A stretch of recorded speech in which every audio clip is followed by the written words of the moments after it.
Students, welcome to your chemistry classroom, my YouTube channel learn chemi. प्यारे बच्चों, आज हम ग्रुप 16 के जिस एलिमेंट के बारे में बात करेंगे दैट इज सल्फर। हम बात करेंगे various allotropes of sulphur. After that sulphur के कुछ important compounds with a special focus on sulfur dioxide and its various oxy acids। और उन सभी ऑक्सी एसिड्स में से सबसे इंपॉर्टेंट है sulphuric acid, king of chemicals. उसकी method of preparation, manufacturing by contact process हम लेटर ऑन टेकअप करेंगे। ठीक है, तो सबसे पहले हम स्टार्ट करेंगे सल्फर। आज हम बात करने वाले हैं सल्फर के बारे में regarding its allotropes. So there are two allotropes in crystalline form of sulfur, alpha rhombic sulfur and beta monoclinic sulfur. Right? Alpha is stable at room temperature while beta is stable above 369 Kelvin, means at high temperature. और alpha को slow heating करेंगे तो beta बन जाएगा, beta को slow cooling करेंगे तो alpha बन जाएगा। Then alpha rhombic sulfur in nature it is found in the area around volcanoes, right? Or in the laboratory it is prepared by evaporating sulfur in carbon disulfide. Talking about its melting point, it is 385.8 Kelvin having specific gravity of 2.06. Then it is insoluble in water, crystals of rhombic sulfur, but they are soluble in carbon disulfide. उस पर ये घुल जाएंगे। Monoclinic sulphur, हम क्या करते हैं, rhombic sulphur को मेल्ट किया, राइट, गर्म किया, उसको मेल्ट किया, मेल्ट करने के बाद उसको कूल किया, तो जो उसका लिक्विड बचा दैट इज कॉल्ड क्रस्ट, उसको डीकेंट ऑफ कर देते हैं और बीकर के अंदर हमें मिलेंगे needle shaped crystals of monoclinic sulphur. इसका कलर भी येलो होता है लेकिन अल्फा सल्फर जितना येलो नहीं होता, उससे थोड़ा सा लाइट होता है। ठीक है, तो अब हम बात करेंगे मोनोक्लिनिक सल्फर के बारे में। अब देखो, it is soluble in carbon disulphide. Well, monoclinic sulphur अपने राइट पे देखिए, ये स्टेबल है eight a temperature greater than 369 kelvin. और लेफ्ट पे देखो rhombic sulphur, it is stable at a temperature less than 369 kelvin, right. इसका मतलब ये दोनों ही फॉर्म्स अगर हम टेम्परेचर बढ़ा देते हैं तो मोनोक्लिनिक बनती है और टेम्परेचर घटाते हैं तो रोम्बिक। तो जब टेम्परेचर 369 हो तब क्या होगा, ये दोनों ही कोएग्जिस्ट करेंगी, अल्फा भी और बीटा भी, and this temperature is known as transition temperature, जिसपे ये दोनों ही एग्जिस्ट करती हैं। ठीक है, अब अल्फा रोम्बिक सल्फर और जो मोनोक्लिनिक सल्फर है, दोनों का स्ट्रक्चर सेम, क्राउन और पकड़ रिंग स्ट्रक्चर। फर्क क्या है, अल्फा के अंदर ये दोनों एक दूसरे में जो लेयर्स हैं बिल्कुल प्रॉपरली फिट हो जाती हैं, जबकि मोनोक्लिनिक के अंदर उनकी फिटिंग प्रॉपर नहीं होती। And bond angle it is 107 degree with the bond length 204 picometer every bond. इसके अलावा हमारे पास C7 है, S7 है, S8 है, S10 है, S11 है, 12 है, देन 13 है, अप टू S20। ठीक है, S2 भी रहता है, कैटेना बोलते हैं ना इनको। ठीक है, तो ये हमारे पास S8 की रिंग आप देख रहे हो, बॉन्ड लेंथ 204 पिकोमीटर और सभी की उतनी ही। लेकिन जो हमारे पास C6 रहती है, it is in chair conformation, उसकी बॉन्ड लेंथ देखिए 205.7 पिकोमीटर और बॉन्ड एंगल आ जाता है 102.2 डिग्री। अब सल्फर को जब हम हीट करते हैं, जितना हीट करेंगे इसका कलर और गहरा होता जाएगा, ब्लैक की तरफ को मूव करता जाएगा। जब जब इसको हीट करेंगे रिंग का स्ट्रक्चर टूट जाएगा, टूटने के बाद ये लिक्विफाई हो जाएगी। उस लिक्विड को अगर हम पानी में डालें तो एक प्लास्टिक जैसा मटेरियल बनता है, दैट इज प्लास्टिक सल्फर और गामा सल्फर। जबकि ये बड़ा ज़्यादा स्टेबल नहीं होता, actually it's a super cold liquid. तो देखो, जैसे जैसे हम टेम्परेचर बढ़ाते हैं रिंग्स टूट गई, एंड एट अबाउट 473 केल्विन हमारे पास S8 और S2 मॉलिक्यूल्स होते हैं इसकी लिक्विड फॉर्म के अंदर। लेकिन जब टेम्परेचर एलिवेट किया जाता है एट अबाउट 1000 केल्विन और इससे ज़्यादा, there is purely S2 molecule. और आपको पता है like oxygen, S2 molecule is also paramagnetic in nature due to the presence of two unpaired electrons in anti-bonding molecule orbitals. Okay, तो आपने देखा सल्फर जो है ये बेसिकली 3 तरह के एलोट्रोप्स में एग्जिस्ट करती है, मतलब हम इसको 3 फॉर्म्स में ले सकते हैं, ठीक है। और सबसे ज्यादा क्वांटिटी में जो सल्फर हमें मार्केट में मिलती है that is rhombus sulphur, yellow colour का होता है ना। आपने अपने घर में अपने पेरेंट्स को या अपने दादाजी को बात करते हुए सुना होगा गंधक, सल्फर को क्या बोलते हैं, गंधक, राइट। ये कुछ एनिमल्स को भी दिया जाता है, कुछ ऐसी बीमारियां हैं उसको दूर करने के लिए घर में जो पेट्स रखे होते हैं या हमारे जो डोमेस्टिक एनिमल्स हैं उनको एज अ मेडिसिन भी दिया जाता है। आप जरूर अपने घर में बात करके देखना कि गंधक हम किस चीज के लिए यूज करते हैं, ठीक है। तो सल्फर का basic that is alpha sulphur, जिसको हम बोलते हैं rhombic sulphur. It is yellow in colour, most stable, low temperature के ऊपर, रूम टेम्परेचर के ऊपर जो सल्फर आप हाथ में लेके देखते हो छोटे छोटे क्रिस्टल्स की तरह होता है येलो कलर का, दैट इज रोम्बिक सल्फर। दूसरा है beta sulphur, it is monoclinic, right? It is also known as monoclinic sulfur beta form. ये हाई टेम्परेचर पे स्टेबल होता है, राइट। तो नॉर्मल टेम्परेचर के ऊपर इसकी स्टेबिलिटी कम रहती है। और इन दोनों के साथ we are having one more that is gamma sulphur, और इसको क्या बोलते हैं, प्लास्टिक सल्फर, ठीक है। मैं जल्दी से एक क्विक रिवीजन देती हूं आप लोगों को। अगर कलर की बात करें इट इज येलो, और इसका मोस्टली पेल येलो कलर होगा या फिर बिल्कुल कलरलेस, ठीक है। और दोनों ही क्रिस्टल्स हैं, अल्फा और beta, both are crystalline, but this is gamma sulphur, this is amorphous. ये आपके एक एक नंबर के questions. Alpha and beta are crystalline while plastic sulphur और gamma sulphur it is amorphous, ठीक है। It is stable at room temperature and it is stable at a temperature greater than 369 kelvin. तो आप देख सकते हो 369 kelvin quite high temperature. 373 पे तो वाटर बॉईल करना शुरू कर देता है, और क्या हम बॉइलिंग वाटर की हीट को बियर कर पाते हैं, नहीं। तो ये स्टेबिलिटी 369 के बाद आती है, तो उस टेम्परेचर के ऊपर हम इसको अगर सोचे कि हम हाथ में लेके देख सकते हो, दैट इज नॉट पॉसिबल।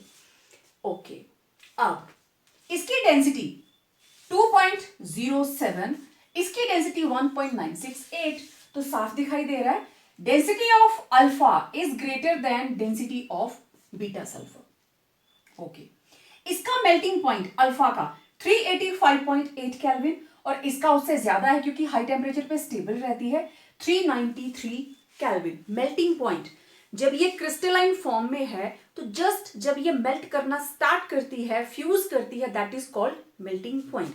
और दोनों ही शार्प हैं, क्यों, क्रिस्टलाइन है, यस। देन अब इसको बनाना कैसे है, बहुत सिंपल। जो हो गया मैं इसको हटा देती हूं।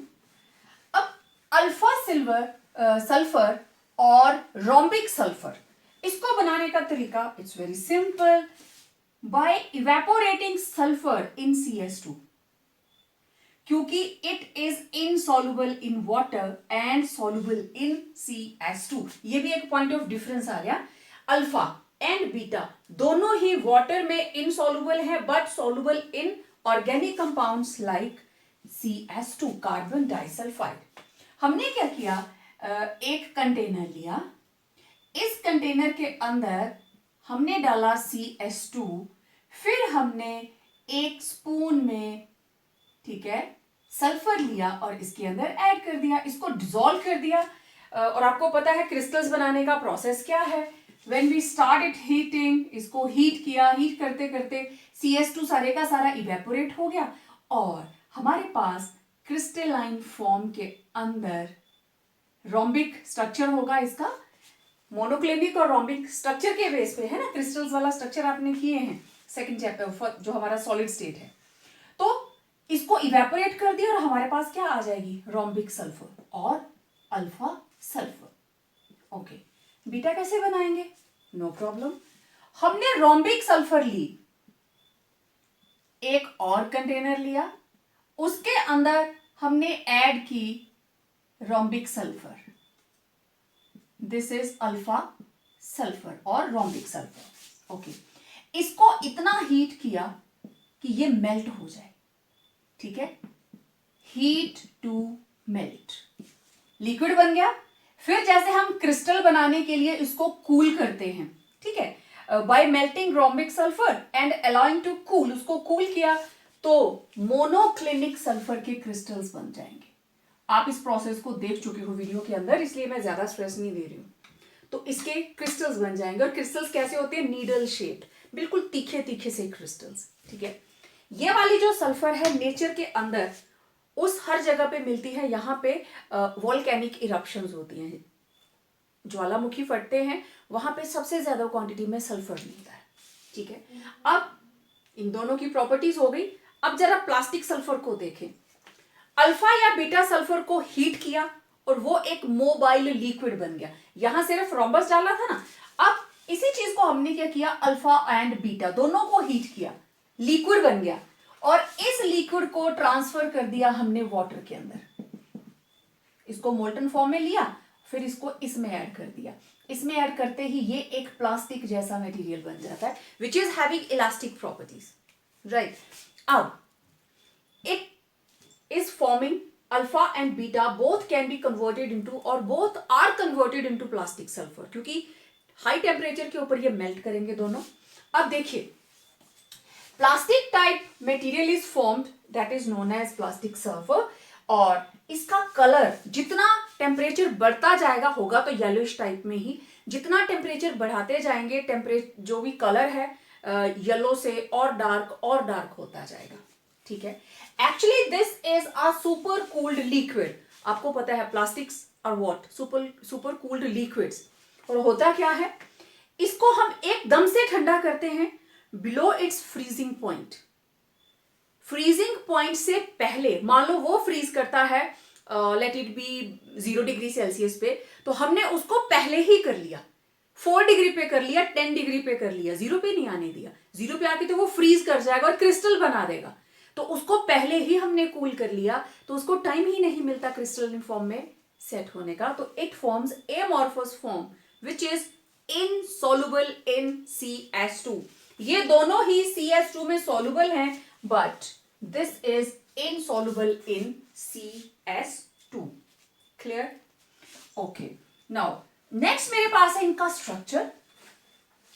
अब देखिए, अल्फा और बीटा दोनों ही सल्फर, अब ये प्लास्टिक सल्फर के बारे में इतना ही है, तो जितने भी एक एक नंबर के क्वेश्चंस आपको लगते हैं उनको जरूर नोट कर लेना।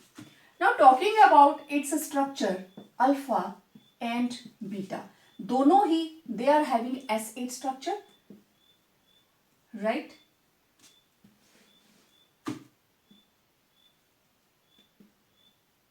ठीक है, sulphur sulphur sulphur sulphur, crown shaped, और this is called puckered ring structure, ठीक है, और क्राउन शेप्ड, और इसकी डायमेंशंस जो हैं वो आप आसानी से देख चुके,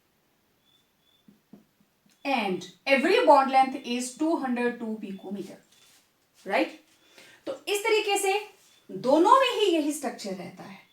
फर्क क्या है, अब दोनों की पैकिंग, क्योंकि डेंसिटी अल्फा की ज्यादा है बीटा की कम, तो इसके अंदर ये जो S8 वाली चेन्स है ना, they are arranged in a manner, एक चेन दूसरे में ऐसे फिट हो जाती है, दे आर क्लोजली पैक्ड। लेकिन बीटा के अंदर क्या होता है, ये इस तरीके से पैक्ड होती हैं, ऐसे इस तरीके से, तो आप देख लीजिए, मैंने 4 चेन्स इधर लगाई, 4 चेन्स इधर लगाई, they are closely packed, they are more denser and these are loosely packed, less denser, ठीक है, more denser as they are closely packed, ये फर्क है दोनों में। है स्ट्रक्चर कौन सा, S8। तो एक चेन के बीच में दूसरी चेन उसके क्रिस्टल में बिल्कुल फिट हो जाती है और दोनों ही क्या है, क्रिस्टलाइन। इसीलिए ये जो क्रिस्टलाइन इसका स्ट्रक्चर बनता है नीडल लाइक, ऐसे तीखे तीखे अंदर बाहर को इसके स्ट्रक्चर्स रहते हैं, है ये क्रिस्टलाइंस। तो ये था इसका स्ट्रक्चर। इसके अलावा अब सल्फर क्या सिर्फ S8 में ही एग्जिस्ट करती है, नहीं, सल्फर हमारे पास इसके अलावा भी बहुत सारी फॉर्म्स के अंदर एग्जिस्ट करती है। It contains S6 to S20, right. और जैसे S6 है इसका structure it is chair form, sulphur sulphur sulphur sulphur sulphur and sulphur. और 620 तक वेरियस टाइप ऑफ स्ट्रक्चर्स जो है they are available. This is called chair conformation, chair form. तो sulphur S6 से लेके S20 तक पाया जाता है, ठीक है। और इसके अंदर जब हमारे पास एक लंबी चेन बन जाती है SN, we call it as catenna. तो what is catenna? A polymeric chain of sulfur. Sulfur is having self-linking and long chain is formed, that is called catenna. ठीक है, तो ये थी various forms। और अब ये फॉर्म्स कहां कहां एग्जिस्ट करती हैं उसको देखने के लिए हम बात करेंगे इफेक्ट ऑफ टेम्परेचर की। अब देखिए जरा effect of temperature, effect of temperature on sulphur. मैंने उधर लंबी चेन्स बनाई थी ना, ये देखो एक रिंग का स्ट्रक्चर, ये दूसरा, ये तीसरा, ऐसे ही आप चौथा भी बना सकते हो, राइट। तो they are stacking one above the other closely packed. और यही चीज अगर ऐसे होती, ऑपोजिट हो गए थे ना एक दूसरे से, तो ये थी अल्फा और ये थी बीटा, ठीक है। तो यहां पे मैं लेके चल रही हूं, चाहे इस फॉर्म को ले लो चाहे इस फॉर्म को ले लो।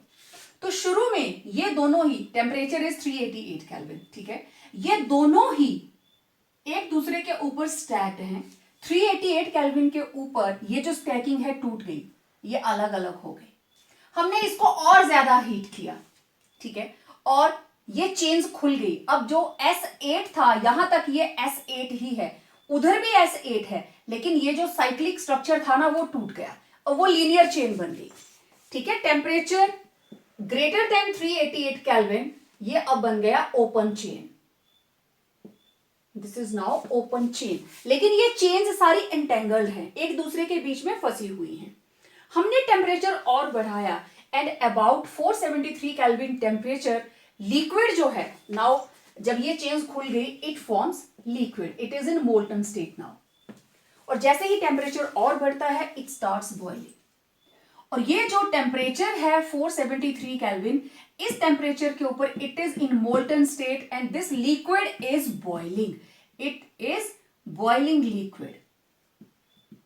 और इस स्टेज के ऊपर we are having S8 and S2 sulphur rings. अब यहां पे S8 भी होंगे और 2 सल्फर वाले भी होंगे, मिक्सचर होगा, दोनों हो सकते हैं। क्यों? क्योंकि इसने बॉइलिंग स्टार्ट कर दी है। और जब टेम्परेचर हो गया 473 केल्विन से ऊपर तो वेपर्स बनने शुरू हो गए। And at an elevated temperature greater than 1000 Kelvin or at 1000 Kelvin, what happens? There are purely S2 molecules. Sulphur का S8 खत्म हो जाता है, only S2 molecules. और ये जो S2 है ना, it resembles O2. दोनों सेम, जैसे ये पैरामैग्नेटिक है उसी तरीके से ये पैरामैग्नेटिक। आपने इन दोनों का कंपैरेटिव एनर्जी लेवल डायग्राम देखा है। तो ये था इफेक्ट ऑफ टेम्परेचर। क्वेश्चन क्या आएगा? What happens to the sulfur at an elevated temperature, or in what form sulfur exists in at an elevated temperature or very high temperature? तो elevated और very high temperature sulfur exists as S2 similar to oxygen molecule in diatomic form, जबकि उससे पहले 473 kelvin temperature तक it is having both types S8 and S2, लेकिन S2 पीछे नहीं बना, कब बना वो 473 केल्विन के ऊपर, मोल्टन स्टेट में जब ये आ जाता है, ठीक है। तो ये था effect of temperature and existence of S2 and S2 is also paramagnetic, क्योंकि इसकी जो एंटी बॉन्डिंग मॉलिक्यूलर ऑर्बिटल्स हैं उसके अंदर 2 अनपेयर्ड इलेक्ट्रॉन्स हैं। तो ये था सल्फर। ओके, अब देखिए अल्फा और बीटा। अल्फा मतलब rhombic sulphur, this is monoclinic, दोनों ही क्रिस्टलाइन, मैं पहले बहुत बार बता चुकी हूं। It is stable below 369 Kelvin and it is stable above 369 Kelvin. Means it is stable at room temperature and it is stable at high temperature, right? तो अगर हम टेम्परेचर को इंक्रीज कर सकते हैं, टेम्परेचर ग्रेटर देन 369, तो alpha जो है वो बीटा में कन्वर्ट हो जाएगी। रिवर्स करें, टेम्परेचर इज लेस देन 369, तो बीटा फॉर्म जो है वो अल्फा में कन्वर्ट हो जाएगी। तो what about temperature equal to 369? This is called transition temperature. One mark question, what is transition temperature? A temperature at which alpha and beta both exist, दोनों forms exist करती है, that is called transition temperature. 369 से ज्यादा होगा तो beta होगी, 369 से कम होगा तो अल्फा होगी। एक क्वेश्चन ये भी आता है, ठीक है। और अब हम बात करते हैं इसके नेक्स्ट कंपाउंड की। Next is sulfur dioxide. So let's talk about preparation. Very simple. It is prepared by the action of dilute sulfuric acid on sulfides. Right? Sulfides, they will react with sulfuric acid to produce sulfur dioxide. Pungent smell होती है इसकी, बहुत तीखी सी smell होती है, inhale करके पता चल जाता है। तो here comes the chemical reaction, इसको नोट कीजिए अपनी कॉपी के अंदर। सोडियम सल्फाइड, सल्फ्यूरिक एसिड और SO2 is liberated. Industrial level के ऊपर it is prepared by the roasting of iron pyrite, sulphide और ऑफ आयरन, तो बन जाता है iron oxide and sulphur dioxide. And also sulphur dioxide it can be liquefied at 25 atmospheric pressure. अब दूसरा और हम लार्ज स्केल के ऊपर कैसे कर सकते हैं, डायरेक्ट सल्फर को बर्न करके, sulphur plus oxygen sulphur dioxide, तो sulphur burns with a bright flame, right. और सल्फर डाइऑक्साइड की अगर हम दोबारा ऑक्सीडेशन करते हैं तो बन जाता है सल्फर ट्राइऑक्साइड। तो ये प्रोसेस इतना ज़्यादा एप्लीकेबल नहीं होता। अब देखते हैं सल्फर डाइऑक्साइड की physical properties. It's a colourless gas with a pungent smell of burning sulphur, right. Pungent, गले में लगती है इसकी स्मेल जाके। Levels above 5 parts per million are poisonous. कम क्वांटिटी की प्रॉब्लम नहीं है, लेकिन ज़्यादा इनहेल करे तो problem. It liquefies at room temperature under 2 atmospheric pressure. It can be liquefied, right? Then chemical properties, let's see. Chemical properties के अंदर पहले हम बात करेंगे इसकी एसिडिक ऑक्साइड है, ये एसिडिक है क्योंकि वाटर में डिसॉल्व करता है तो एसिड बनाता है। कौन सा acid? Sulphurous acid, SO2 plus H2O, sulphurous acid, H2SO3. It reacts with sodium hydroxide and forms sodium sulfite. Sodium hydroxide के साथ रिएक्ट करके बनाएगा सोडियम सल्फाइड, और अगर SO2 एक्सेस में लेते हैं तो बन जाता है सोडियम हाइड्रोजन सल्फाइड और sodium bisulphide. S atom in SO2 molecule is tetravalent. It is forming 4 bonds having oxidation state +4, and it can extend its valency directly combining with oxygen and chlorine. तब ये दिखाती है +6। इसके अलावा इसकी और भी प्रॉपर्टीज हैं। It reacts with chlorine to form sulphuryl chloride in the presence of catalyst charcoal. Paper में यही पूछा जाता है कि इस रिएक्शन में कैटलिस्ट कौन सा यूज हुआ। Then it also reacts with oxygen to form sulphur trioxide, और सबसे इंपॉर्टेंट फिर से वही आ गया कैटलिस्ट वेनेडियम पेंटाऑक्साइड, और इस रिएक्शन को हम सल्फ्यूरिक एसिड की प्रेपरेशन में यूज करते हैं. Then it liberates nascent hydrogen and acts as a reducing agent. Very important reaction. Moist sulfur dioxide is a reducing agent. ठीक है. It reduces iron 2 positive ferric salt से ferrous 2 बनता है, और हेलोजेंस को भी रिड्यूस करके ये सिंपल हेलाइड आयंस बनाती है. It decolourises acidified potassium permanganate solution, उसका पिंक कलर डीकलराइज हो जाता है. It turns filter paper moisten with acidified potassium dichromate solution green, and then it turns a starch iodate paper blue. और ये सारे के सारे टेस्ट हैं SO2 के, कि MnO4 को colourless, acidified potassium dichromate paper को ग्रीन और आयोडाइड फिल्टर पेपर को ब्लू. स्ट्रक्चर आप अच्छे से जानते हैं. It is having a bent structure. Sulfur is forming 4 bonds, 2 sigma and 2 pi, with the angular bond angle 119.5 degree, nearly 120, and with one lone pair. और दो तरह के bonds रहते हैं, p pi d pi. और इस स्ट्रक्चर को आप प्रीवियस वीडियो के अंदर बहुत अच्छे से कर चुके हैं, सो इधर मैं डिटेल नहीं करूँगी. अब ये बॉन्ड लेंथ दोनों सेम रहती हैं, ठीक है, जबकि होना क्या चाहिए, एक साइड सिंगल बॉन्ड और दूसरी साइड डबल है. तो देयर इज रेजोनेंस के साथ हम इसके स्ट्रक्चर्स को बड़ी आसानी से शो कर सकते हैं. Next compound is sulphur dioxide. ठीक है, रिगार्डिंग इट्स स्ट्रक्चर, जब हमने इनके केमिकल प्रॉपर्टीज की थी वहां मैंने सल्फर डाइऑक्साइड का स्ट्रक्चर बहुत अच्छे से आपको एक्सप्लेन किया है, राइट. तो it is having bent structure. इससे ज्यादा मैं कुछ नहीं बताऊंगी क्योंकि यहाँ पे इसके ऊपर एक लोन पेयर रहेगा. ठीक है.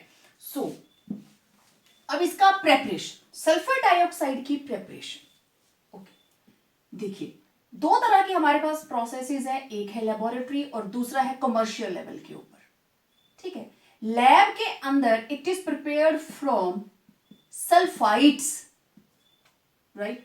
सल्फाइड मतलब SO3 2 नेगेटिव. ठीक, और सल्फेट क्या होता है, SO4 2 नेगेटिव. जिसमें ऑक्सीजन ज्यादा वो सल्फेट, जिसमें ऑक्सीजन कम वो सल्फाइड. तो स्पेशली सोडियम सल्फाइड, इसका 2 चार्ज इधर आ गया, इसके ऊपर +1, दोनों charge balance. This is sodium sulphide. It reacts with sulphuric acid और यह बन जाएगा sodium sulphate plus water, and sulfur dioxide will be liberated, right. It will remain dissolved और ये water aqueous के अंदर ही रहा और sulfur dioxide is liberated, फिर जिसको हम downward displacement of water के साथ store कर लेते हैं. ठीक है, इसी तरीके से अब देखो, अगर सल्फ्यूरिक एसिड आपने लिया है यहाँ पे, तो सल्फाइड ये किस में कन्वर्ट होगा, सोडियम सल्फाइड से सोडियम सल्फेट के अंदर. ठीक है, इससे एक ऑक्सीजन निकल के इस साइड, ठीक, और एक ऑक्सीजन वाटर के साथ रह गई और बाकी क्या बन गया, SO2. और मेनली यहां पे क्या रिएक्शन हो रही है, SO3 2 नेगेटिव. ठीक है, और एसिड में से क्या आया, H पॉजिटिव, राइट. तो यहां से आए 2 H पॉजिटिव, यहां से आया सल्फाइड, दोनों कंबाइन किए 2H और एक ऑक्सीजन वाटर और SO2. This is the main reaction. जब मैंने कहा कि फ्रॉम सल्फाइड्स, तो सल्फाइड्स में से यहां सोडियम हो चाहे पोटेशियम हो, बेसिक रिएक्शन तो ये है. इसका SO3 नेगेटिव और इसका H पॉजिटिव दोनों आपस में कंबाइन करेंगे, they will liberate H2O and SO2. And on commercial scale, from roasting of iron sulphide basically, तो iron sulphide plus oxygen, roasting के अंदर हम एक्सेस ऑफ ऑक्सीजन यूज करते हैं, we will get ferrous oxide plus SO2. यहां पे हम large scale में SO2 को प्रिपेयर करते हैं. और एक मेथड, प्योर हमारे पास सल्फर, उसकी ऑक्सीडेशन कर दीजिए, it will also give SO2।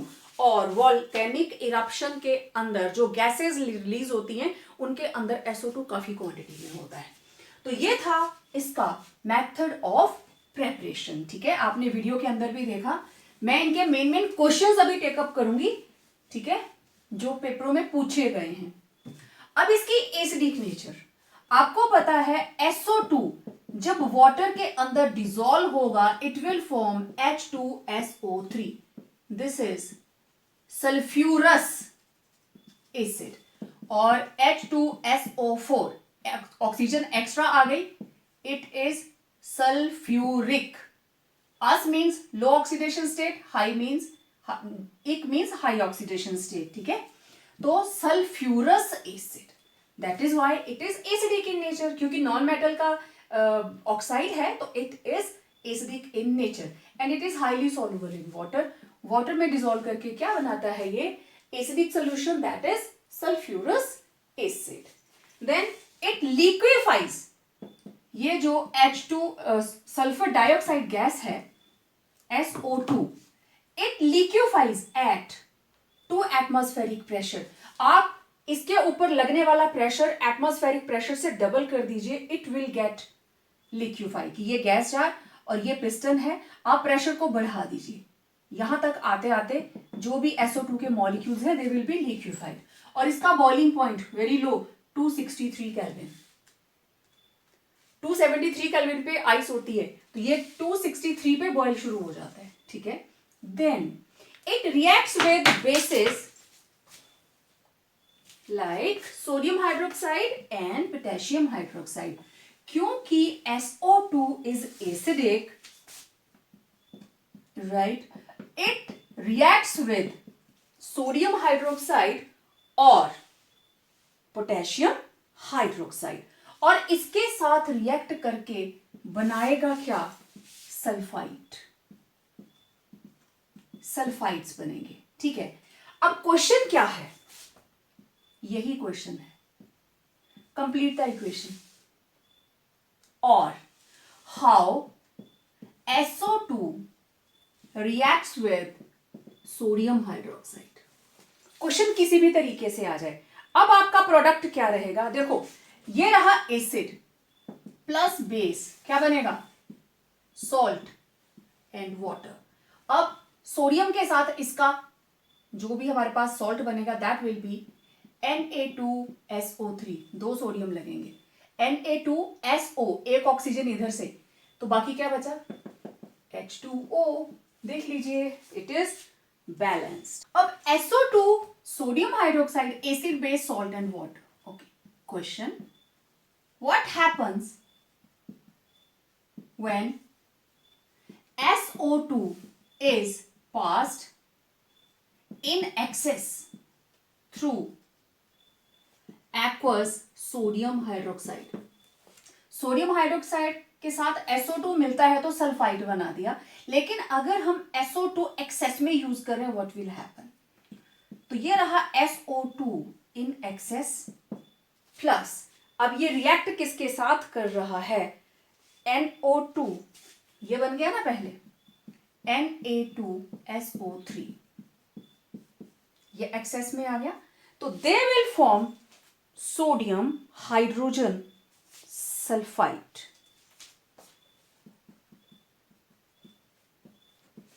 देखिए जरा, 2 sodium 2 sodium, 2 sulphur 2 sulphur, oxygen है यहां पे 6, 3 2 6, हाइड्रोजन है 2 2, all balance. This is sodium hydrogen sulphide. इसी तरीके से जरूरी नहीं है कि SO2 के साथ ही ये कंबाइन करेगा। एक और इंपॉर्टेंट क्वेश्चन जो पेपर में आ चुका है, that is how SO2 reacts with calcium hydroxide. How SO2 reacts with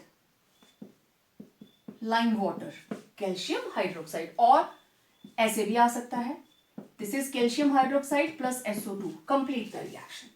आपको इस रिएक्शन को कंप्लीट करना है। ठीक है, तो वेरी सिंपल रिएक्शन, जैसे उधर था सोडियम हाइड्रोक्साइड के साथ सोडियम सल्फाइड, वैसे ही कैल्शियम के साथ कैल्शियम सल्फाइड. तो this is CaSO3, calcium sulphide plus water. ठीक है, this is acid base and this is milkiness.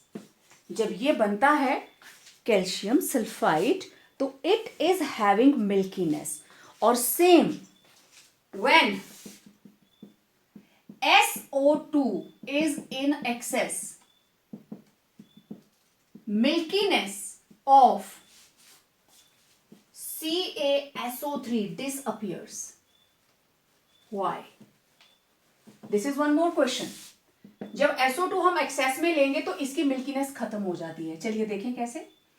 CaSO3 plus sulfur dioxide plus water and it will form CaHSO3. ठीक है, ये बन जाएगा CaHSO3. अब इसका चार्ज जो है वो अनबैलेंस हो गया क्योंकि अब HSO3 के ऊपर होता है -1 चार्ज, इसके ऊपर है +2, तो it will be written as this. तो this is calcium hydrogen sulphide and this is colorless. ठीक है, मिल्कीनेस थी इस कंपाउंड की वजह से, इस कंपाउंड की वजह से मिल्कीनेस थी. जब हमने SO2 एक्सेस में ले लिया तो क्या बन जाता है कैल्शियम हाइड्रोजन सल्फाइड. सेम क्या बना था, सोडियम हाइड्रोजन सल्फाइड. क्लियर. ये दो तरह के क्वेश्चंस जो है वो बार बार पेपर में आए हुए हैं. जैसा सोडियम हाइड्रोक्साइड का था सेम आप पोटेशियम हाइड्रोक्साइड की इक्वेशंस लिख सकते हैं. ठीक है, सारा कुछ balanced. Yes. Next is reaction with chlorine. तो देखिए क्वेश्चन क्या था, name the catalyst used for the formation of SO2 SOCl2. ठीक है, ओके. होता क्या है, SO2, this is reaction with chlorine, SO2 reacts with Cl2. अब देखो क्वेश्चन क्या है, what happens, या complete the equation. How SO2 reacts with Cl2. अब क्वेश्चन किसी भी फॉर्म में हमारे पास आ जाए, बेसिकली हमारे पास जो यहाँ पे क्वेश्चन बनने वाला है, this is SO2 Cl2, SO2 Cl2. Okay, ये जब इसके साथ कंबाइन करता है it forms SO2 Cl2 and this is called sulphuryl chloride. और पूछा क्या था, कौन सा कैटलिस्ट यूज होता है in the formation of sulphuryl chloride. This is called sulphuryl chloride and this is charcoal. Answer सिर्फ इतना सा था, that charcoal, simple, SO2 plus Cl2, it forms SO2 Cl2. It is liquid. अब देखो ये हमारे पास SO2, it is in gaseous form. Chlorine, it is in gaseous form, but it is in liquid form. SO2 Cl2, right? Next, reaction with oxygen. Very simple. SO2 plus oxygen और ये बनाता है SO3. ठीक. Question is कौन सा catalyst use होता है, vanadium pentoxide. Sulphuric acid की प्रेपरेशन में ये रिएक्शन यूज आती है. तो यहां पे सल्फर डाइऑक्साइड की क्या हो गई, ऑक्सीडेशन. सल्फर डाइऑक्साइड की हो गई oxidation. It is acting as reducing agent, right. तो ये था रिएक्शन विद ऑक्सीजन. अब हमारे पास नेक्स्ट इसका जो है that is reducing nature. Okay, अब इसकी रिड्यूसिंग नेचर किसकी वजह से है, क्योंकि it has capability of releasing nascent hydrogen, atomic hydrogen, and like nascent oxygen, it is very very reactive. ठीक है. Well, now we are left with only one property, that is reducing nature of SO2. Okay, कोई ज्यादा मुश्किल नहीं है, बहुत simple से questions आते हैं यहां से. Reducing nature means SO2, it is acting as reducing agent and it will cause reduction of other compounds, right? It will cause reduction of other compounds. Okay. अब यहां पे मैंने आयरन 3 पॉजिटिव से 2 पॉजिटिव, मैंगनीज +7 से +2, chromium +6 से +3. तो आप देखना मैं एक एक करके इनको बैलेंस करती हूं. SO2 एज इट इज, जब ये ड्राई है तब नहीं रिड्यूसिंग एजेंट का काम करेगा. It will act as reducing agent only if it is present along with water. Means question क्या आएगा, moist sulfur dioxide is a strong reducing agent, yes or no? ठीक है. तो moist SO2, तो किसी भी केमिकल इक्वेशन को balance करना है आपने और आपको ये कॉम्बिनेशन नजर आ जाता है, तो आप क्या करेंगे, देखो इसको जब ये दोनों चीजें प्रेजेंट हो तो ये मान के चलना कि दो तरह के आयन्स तो प्रेजेंट होंगे ही होंगे. जब भी SO2 along with water is present in any chemical equation, तो ये दो आयन्स तो बनेंगे ही बनेंगे. कंप्लीट का रिएक्शन आता है ना, बनेंगे ही बनेंगे. और जो लेफ्ट पे आपको मेटल दिया होगा, इधर से उसकी परली साइड को जाते हुए ऑक्सीडेशन स्टेट क्या होगी, कम. ठीक है. अब why it act as a reducing agent? Because when SO2 reacts with water, it forms sulfuric acid and liberates nascent hydrogen. This is called nascent hydrogen or atomic hydrogen, and it is very very very very reactive. बहुत reactive होती है ये. ठीक है. तो ये दूसरों की रिडक्शन करवाता है, right. So this is moist SO2. It is acting as a reducing agent because it causes reduction of others and itself undergoes oxidation. So this is the basic reaction. इस nascent hydrogen की वजह से इसकी reducing property है. कई बार question ये भी आ जाता है why it act as reducing agent? क्योंकि during its reaction with water it liberates nascent hydrogen which carries out the process of reduction. ठीक है. तो अब एक एक करके ना हम इनको बैलेंस करते हैं और आप देखना किस तरीके से हम इसी चीज को यूज करेंगे, इनकी इसी प्रॉपर्टी को. ठीक है. अब मेरे पास है सबसे पहले reduction of iron 3 positive to iron 2 positive. Question कैसे आएगा, explain reduction of ferric salts to ferrous salts by SO2 as reducing agent. एक क्वेश्चन तो ये बनता है. दूसरा डायरेक्ट ये आ जाएगा, how SO2 reduces ferric to ferrous. ठीक है. बहुत सिंपल. मैंने इधर लिखा फेरिक. अब देखो बच्चे, ये फेरिक Fe2SO3 फेरिक सल्फेट भी हो सकता है, फेरिक क्लोराइड भी हो सकता है, एनाइन कोई भी हो, क्योंकि रिडक्शन किसकी होनी है, केटाइन की. इसलिए हम सिर्फ आयन्स को लेके चल रहे हैं, right. Fe3 positive, okay, plus SO2 plus 2H2O. पता है ना आपको, ये कॉम्बिनेशन ऐसे ही रहेगा. This is moist SO2. अब इस साइड क्या बनेगा, एक तो सल्फेट बनेगा ही बनेगा और साथ में H पॉजिटिव, 2 2 4. ठीक है. और दूसरा क्या बनेगा यहाँ पे, Fe2 पॉजिटिव. ठीक है.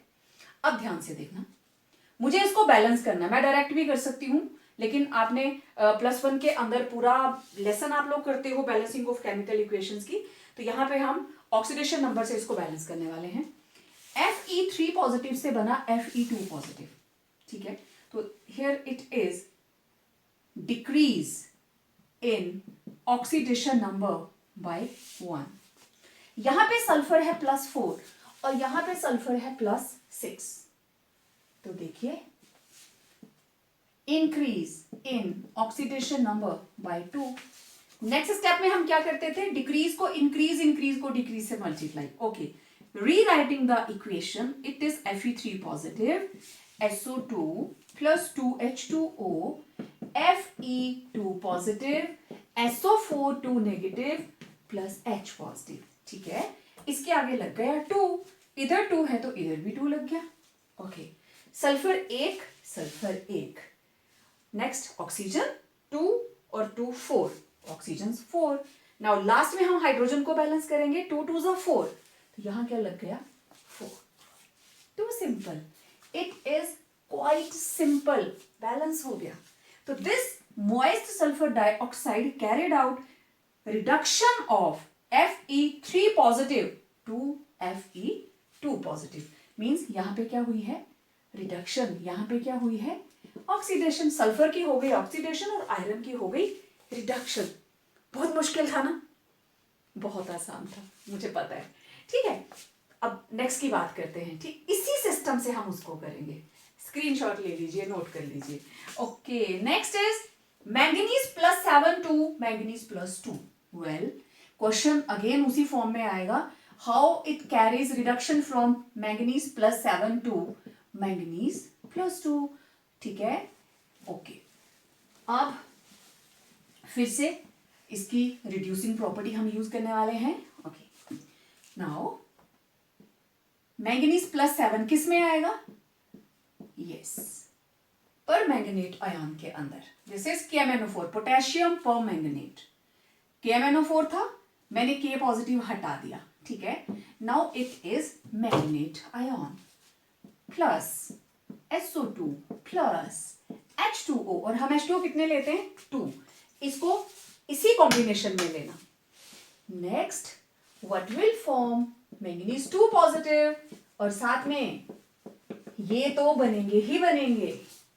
ठीक है, ओके, अब देखिए यहां पे मैंगनीज +7 से बना +2, तो यहां पे हुई decrease in oxidation number by 5, तो यहां क्या हो रही है reduction. Sulphur +4, sulphur +6, right, it is +6, तो यहां पे क्या हुई increase in oxidation number by 2। ठीक है, now next step will be decrease को इंक्रीज और इंक्रीज को डिक्रीज से हम मल्टीप्लाई कर देंगे। ठीक है, अब ये आ गया हमारे पास, rewriting it, MnO4 negative, SO2 plus 2H2O arrow, Mn2 positive, SO4 2 negative and H positive. Okay, इसका कितना आया था 5, तो here I will write 5. इसका आया increase 2, तो we will write 2. Okay, 2 manganese, क्योंकि पहले आपको सिर्फ डिक्रीज इंक्रीज वालों को बैलेंस करना है। यहां पे हमारे पास सल्फर कितने आ गए 5। ओके, पुट हियर 5, बहुत सिंपल है, यहां 5 लगा दिया। ओके, अब बारी किसकी आई ऑक्सीजन की। काउंट 4 2 ज़ा 8, 5 2 ज़ा 10, 18 प्लस 2 20, राइट। ऑक्सीजन कितनी आई 4 2 ज़ा 8 प्लस 5 2 ज़ा 10 प्लस 2, टोटल हो गई 20। वेल, इस साइड 5 4 ज़ा 20, वो तो ऑलरेडी बैलेंस्ड है, इट इज अगेन 20। नाउ ये थी oxygen, let's talk about hydrogen. Left left left, okay, 2 2 ज़ा 4, इधर क्या लग गया 4, इक्वेशन बैलेंस्ड। अब आप लोग काउंट कर लीजिए, हमारे पास एक और तरीका है, आप ऑक्सीडेशन नंबर निकाल के देखो, 2 नेगेटिव, राइट, इधर 2 2 ज़ा 4, राइट, 2 2 ज़ा 4, 5 2 ज़ा 10, और इधर क्या है +4, नेट क्या आया -2। इससे पहले जो हमने बैलेंसिंग की ना आयरन वाली, उसको भी आप लोग बैलेंस करके मेरे को भेजना। इसका चार्ज हम इस तरीके से उसको उधर बैलेंस हम कर सकते हैं। लेट मी रीराइट इट, आपके पास आया था ना बैलेंस करने के बाद Fe3 positive plus SO2 plus 2H2O arrow 2 Fe3 positive plus SO42 negative plus 4H positive और इधर था 2। तो यहां देखो 3 2 जा 6 और इधर 2 3 जा प्लस 6 माइनस 2 प्लस 4 आ गया 6 प्लस ये आया 2 3 जा 6 3 2 जा 6 माइनस 2 एंड 4 पॉजिटिव सॉरी यहां पे है प्लस 2 तो दिस इज 2 2 जा 4 4 4 8 8 माइनस 2 प्लस 6। तो जब आपके ये चार्जेस बराबर आते हैं ना तब क्लियर होता है कि हमारी बैलेंसिंग जो है वो बिल्कुल प्रॉपर है। ठीक, ये भी बहुत मुश्किल था, बहुत आसान था। चलिए now we are left with last. समझ आ गया ना सबको? ओके, लास्ट इज क्रोमियम की ऑक्सीडेशन रिडक्शन करने वाले हैं हम। Okay, question again, how it reduces chromium +6 to chromium +3। अब देखो क्रोमियम +6 टू क्रोमियम +3 कैसे आएगा? क्रोमियम मैं ले सकती हूं K2Cr2O7 पोटेशियम डाइक्रोमेट से, ठीक है। तो मैं लिखूंगी Cr2O7 नेट चार्ज 2 नेगेटिव, ये हट गया ना। वेल साथ में हम क्या ले रहे हैं SO2 + 2H2O, राइट। और ये आ गया हमारे पास क्रोमियम, इससे क्या बनेगा chromium 3 positive plus SO4 2 negative and H positive. It is damn sure कि इसको बनना ही बनना है, ठीक है। अच्छा, अब एक चीज देखिए, हर बार जब हम इसको यूज करते हैं S 2 ऑक्सीजन 2 SO4 हो गया और 2 हाइड्रोजन, तो मैं इसको 4 हाइड्रोजन पहले ही लगा दूंगी, कोई दिक्कत नहीं है क्योंकि लास्ट में भी 4 ही लगाना पड़ता है। तो इन दोनों को मोएस्ट SO2 से बन रही ये दो चीजें, ठीक है। अब इसके ऊपर चार्ज है +6, इसके ऊपर है +3, ये है +4, ये है +6, ठीक है। अब देखिए मैं इसको हटा रही हूं यहां से, इसकी अब जरूरत नहीं है। क्रोमियम, ओके, अब देखिए decrease in oxidation number by 3, लेकिन वो है पर क्रोमियम। कितने क्रोमियम है? 2। बहुत से बच्चों को याद आ रहा होगा +1 का, ठीक है। अब ये हो गया, अब बारी आई सल्फर की। Okay, this is moist SO2, ये सल्फर सल्फेट में कन्वर्ट हुआ, तो यहां पे increase in oxidation number by 2। आप चाहें तो यही काट दे, 2 से 2 कैंसिल, तो ये 1 हो गया और ये 3। Rewrite the equation Cr2O7 2 negative plus SO2 plus 2H2O, यहां बन गया chromium 3 positive, chromium 3 positive plus SO4 2 negative plus 4H positive, ठीक। अब डिक्रीज को इंक्रीज, इंक्रीज को डिक्रीज से कीजिए, यहां क्या लग गया 3 और यहां तो 1 ही रहा। 2 chromium 2 chromium 3 sulphur 3 sulphur, all set. 2 chromium, decrease को इंक्रीज बैलेंस कर दीजिए, 2 क्रोमियम 2 क्रोमियम 3 सल्फर 3 सल्फर। अब किसकी बारी आई? ऑक्सीजन की। वेल इस साइड ऑक्सीजन काउंट कीजिए, 7 + 3 2 जा 6 + 2, तो टोटल कितनी हो गई? 6 + 7 13, 13 + 2 टोटल 15। These are oxygen. इस साइड ऑक्सीजन जो है वो कैलकुलेट कीजिए, 4 3 जा 12, इस तरफ है 12, और आपको पता है क्योंकि ये एसिडिक मीडियम है, ये मिलके एसिड ही तो बनाते हैं सल्फ्यूरिक एसिड। एसिडिक मीडियम है तो एसिडिक मीडियम में ऑक्सीजन को बैलेंस करने के लिए हम ऑक्सीजन डेफिशिएंट साइड में क्या लगाते हैं? वाटर। कितने वाटर लगेंगे? 3, ठीक है। इससे पहले हमारी हाइड्रोजन बैलेंस थी, अब ऑक्सीजन बैलेंस करने के लिए 3 वाटर इधर लग गए। तो क्या बैलेंस किया आपने वाटर ऐड करके? सिर्फ ऑक्सीजन। तो ऑक्सीजन तो बैलेंस हो गई, 6 हाइड्रोजन भी तो एक्स्ट्रा आई, तो इस हाइड्रोजन के ऑपोजिट क्या लग जाएंगे? 6H positive. मेरी बात समझे आप लोग? सब कुछ बैलेंस, हाइड्रोजन भी बैलेंस, सिर्फ ऑक्सीजन की प्रॉब्लम आ रही थी। इस तरफ 15, उस तरफ 12, तो हमने 3 वाटर लगा दिए। ऑक्सीजन ऑक्सीजन बैलेंस, लेकिन ये 6 हाइड्रोजन भी तो एक्स्ट्रा आए, तो हमने इसके ऑपोजिट 6H पॉजिटिव ऐड कर दिए because it is acidic medium. Okay, अब बोलिए Cr2O7 2 negative plus 3SO2 plus 2H2O plus 6H positive, ये बना 2Cr3 positive plus 3SO4 2 negative plus 4H positive plus 3H2O। ठीक है, अब देखो इधर 2H इधर 3H, तो नेट H2O एक बचा इस साइड, तो लास्ट में हम यहां लगा देते हैं एक H2O। चलो बाकी पहले लिखते हैं। Cr2 2 नेगेटिव प्लस 3SO2, तो वाटर कैंसिल हो गया, खत्म। इधर है 6 हाइड्रोजन्स, इधर है 4 हाइड्रोजन्स, नेट किधर आया इस साइड, प्लस 2H पॉजिटिव, इधर क्या आया 2Cr3 positive plus 3SO4 2 negative plus H2O। अब चेक करें, 7 प्लस 6 13, इधर आ गए 13 ऑक्सीजन, और इधर देखिए 4 3 12, 12 प्लस 1 13, बैलेंस्ड। हाइड्रोजन इधर है 2, इधर भी 2, सारे का सारा equation purely balanced. Let's see the charge, -2 plus 2, इधर 2 3 प्लस 6, 2 3 -6, नेट क्या आया अभी 0। तो दोनों तरफ के चार्जेस भी बैलेंस हैं, तो वहां से हमें दिखाई दे रहा है that equation is properly balanced.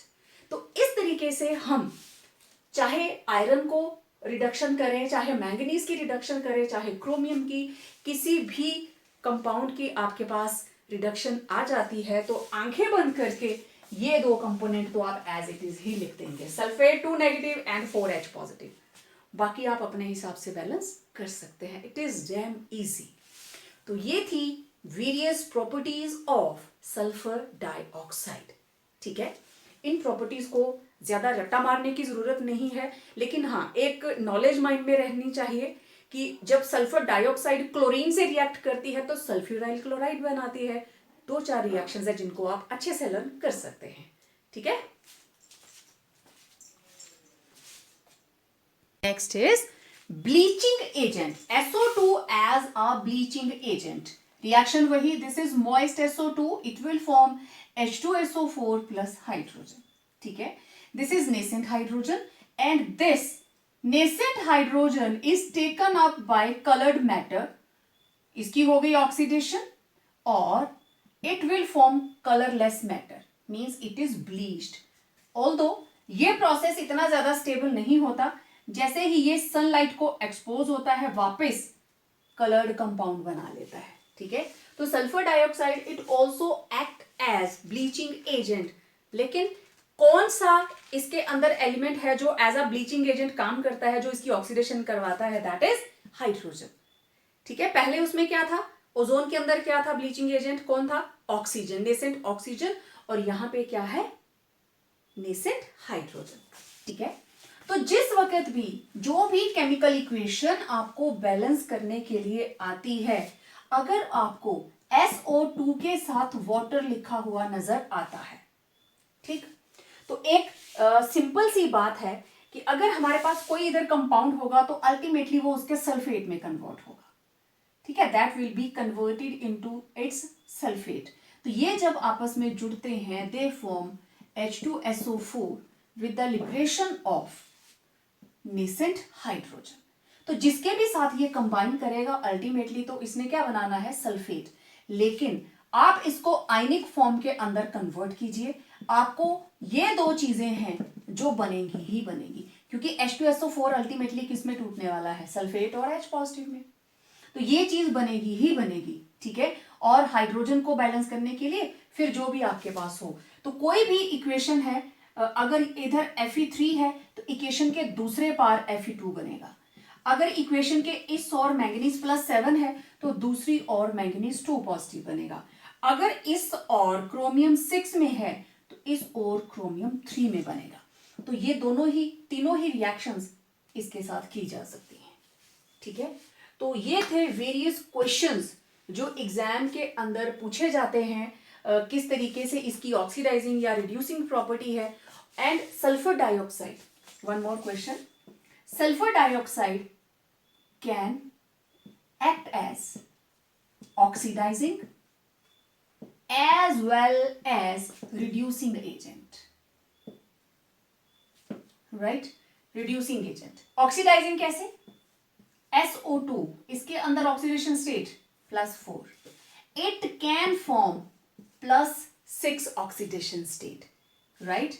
it has capability of conversion to SO3 और SO3 के अंदर ये क्या बन जाएगा? +6 मीन्स इसकी क्या हो गई? ऑक्सीडेशन, ठीक है। और रिड्यूसिंग नेचर तो आपने देख ही ली, ठीक है। तो SO2 अब +4 से हो गया +6 मीन्स इसकी अपनी हुई oxidation, so it acted as reducing agent. Also SO2 ये +4 से +6 दिखाई इसने, और it can also take up 2 electrons and show +2 oxidation state, so it will act as reducing agent. It will react with water and perform its reducing character by the liberation of nascent hydrogen. So sulfur dioxide is the only oxide which can act as oxidizing as well as reducing agent. ठीक है, तो sulphur dioxide use कहाँ कहाँ होती है, ये भी paper में बहुत बार पूछा जाता है और हम ऐसे ही छोड़ देते हैं कि चलो इसको छोड़ दो। It is used in the manufacture of industrial chemicals like sulphuric acid, sodium hydrogen sulphide, calcium hydrogen sulphide, इनकी प्रेपरेशन में ये काम आती है। Then it is used to refine sugar and petroleum. It is used to bleach delicate material, wool और silk जैसे fibre को। It is used as a disinfectant by killing germs, fungi and certain molds. इनको मारने के काम आती है, disinfectant की तरह इसको यूज करते हैं। It also removes excess chlorine from fabric after bleaching, anti-chlor. Then liquid SO2 is used as a solvent. the last topic related to SO2, इसकी यूजेस, ये भी पेपर में पूछी जाती हैं, ठीक है। तो बहुत सिंपल सी हैं। Manufacture of many chemicals like sulphuric acid, sodium sulphide, कोई भी केमिकल जिसमें SO2 यूज होता है, राइट। सल्फ्यूरिक एसिड में आपको पता है SO2 से SO3 बनाते हैं। Then refining of sugar and petroleum. अब क्योंकि इसकी ब्लीचिंग क्वालिटी है, it can be used as a bleaching agent. तो आपको पता है जब शुगर मिल के अंदर चीनी बनती है, शुगर बनती है, उसके क्रिस्टल्स, तो वो बिल्कुल व्हाइट नहीं होते हैं, येलो कलर के होते हैं। जैसा हमारे पास जैगरी होती है, गुड़ होता है, उसी कलर के होते हैं। तो वो जो ऑरेंजिश ब्राउन कलर है, उसको उड़ाते कैसे हैं? कलर्ड से कलर लेस किया जाता है by the use of SO2, ठीक है।